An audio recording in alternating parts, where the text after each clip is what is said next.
long-standing formulas, and this is true for government, it's true for nonprofits, it's true for, frankly, for private business. Corporations across this country are having to redo the way they deal with their employees because this younger generation is coming in with different expectations, higher expectations in many cases, and they want to be part of the product. They don't want to just come in and be handed a piece of paper that says, do this. And Erica can speak to this at her own organization, but I will tell you from talking to employers who have had to deal with young people walking in and saying, I want to know, when can I sit in a senior staff meeting, and when am I going to get a raise, by the way, and those kinds of questions. They're very,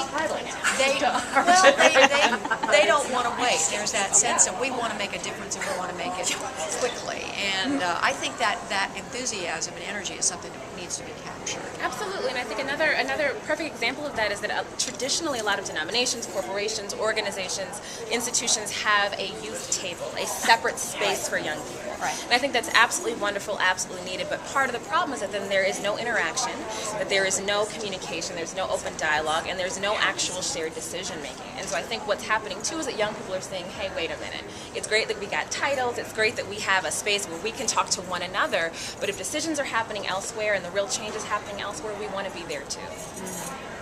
And just sort of building on that, one of the things you mentioned, Erica, was that young people are more confident these days. And I have a son who's 17 this month, and I see that in him too. And I see him as sort of, and people his own age, they're thinking there may not be traditional jobs out there, but they're going to create their own businesses. And he follows some people online who have created their own businesses and sell to people their age. Can you talk a little bit about where that confidence comes from?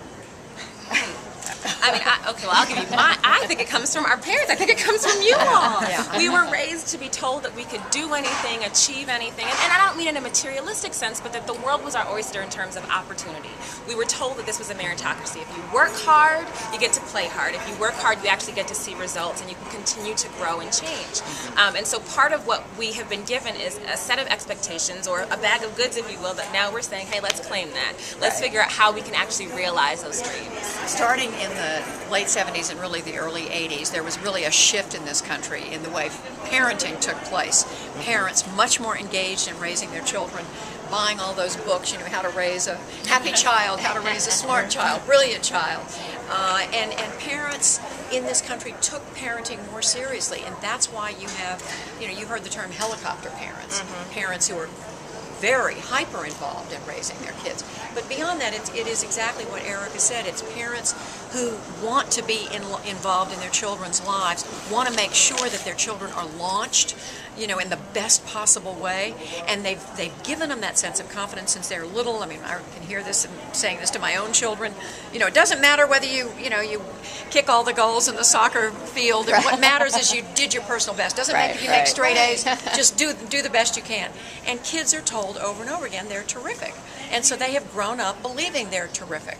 And you don't want that to spill over and become something that's unrealistic, but I don't think we're in danger of that. I think what these young people represent is a generation that is coming of age and prepared to tackle some of the toughest problems that our generation is leaving them. Yeah, and it's not a selfish, I've hear the term entitlement over and over again. It's not selfish. It's that if our parents told us that we could be anything and do anything, we believe everyone should have that same opportunity. So again, there's a social justice focus, there's a community lens, there's this idea that we want to see this country or this world, kind of whatever your frame is, accessible and providing opportunity for everyone.